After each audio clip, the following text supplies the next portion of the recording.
what it would be like to walk into a room and not worry about the why of everything. Not why am I here? Why am I doing this? Why did Betty in accounting give me a dirty look?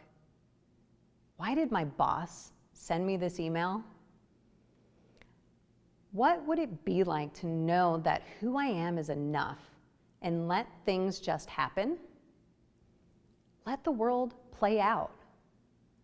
Not focus on trying to control everything and instead be fully present. What if instead of focusing on the why, you focused on curiosity?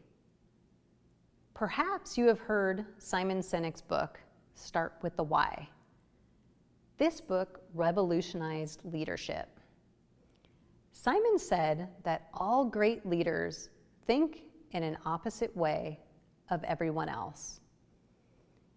He said that it's important to know your purpose, why you get out of bed every morning. Inspired leaders think, act, and communicate from the inside out. I am here to say we need to expand on this thinking when we apply this to our own transformational journey. Our transformation always starts from the inside.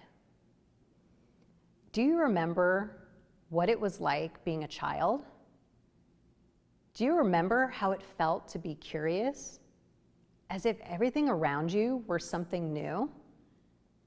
According to a recent study, curious children ask more than 73 questions per day, compared to most adults who ask less than 20. Children are naturally curious because they have a strong connection to who they are. Children live fully in every moment without the judgment or consequence of needing to understand why. I believe we can transform our lives if we connect to that sense of curiosity about life. Much like that questioning child, I have never lost my sense of curiosity. In fact, that deep quest to understand who I was led me into therapy to turn that curiosity into learning. Research done by Neuron indicates that there is a strong connection between curiosity and learning. When we allow ourselves to be curious, it will help us become better learners.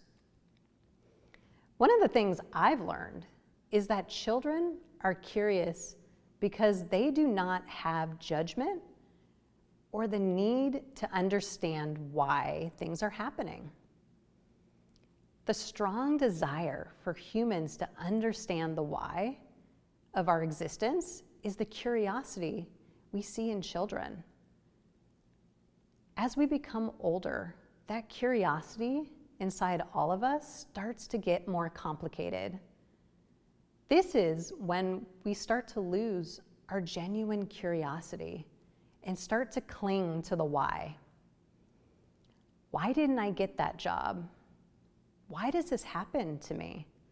Why can't things be different? Why don't people like me? Why is nothing but a dead-end road? I started to notice this in my own personal journey. Every time I leaned into something difficult, I would start asking the question, why? What did I hope to gain by asking the question, why? I didn't hope to gain anything. I thought by understanding the why, it would make it go away. It never did. I realized when I asked why, all I was doing was protecting something more vulnerable. To understand the why, we need to take a closer look at our who, because understanding the why isn't as important as the who. I get to define who I am and the who I want to be. We all get to define that for ourselves. When we obsess over the why, we relinquish our power to be exactly who we are. To take back that power, we need to define and live the who of our experience each day. What if we didn't care why we were doing things, but define who we wanted to be instead? The desire to understand the why comes from resistance of what is. What is just something that happened. How we respond to what happens and then act is the important part. I've learned that there is a part inside of all of us that knows exactly how to respond, what to do, and knows why we are doing it. When we seek to question it, we start to move further away from our who, and it keeps us stuck. We get unstuck when we start with the who. If you want to start transforming your life and defining your who, start a practice of asking yourself these 3 questions. Who do I want to be in this moment? How do I want to show up differently? What do I need to fully live my who? Defining your who starts from the inside, and we strengthen it by continually coming back to it.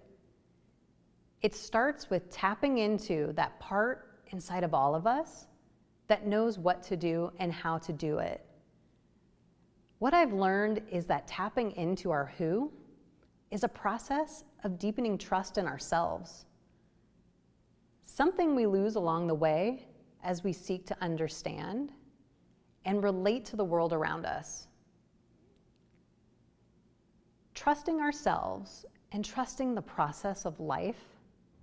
Imagine your life as a canvas that is yet to be finished. Trust that when the canvas has been painted, it will be beautiful. It is who you are. It's always there. When we move away from why and start focusing on who, we can live a more fulfilling life. We can also empower one another by defining our who and holding space for others to discover and define their who.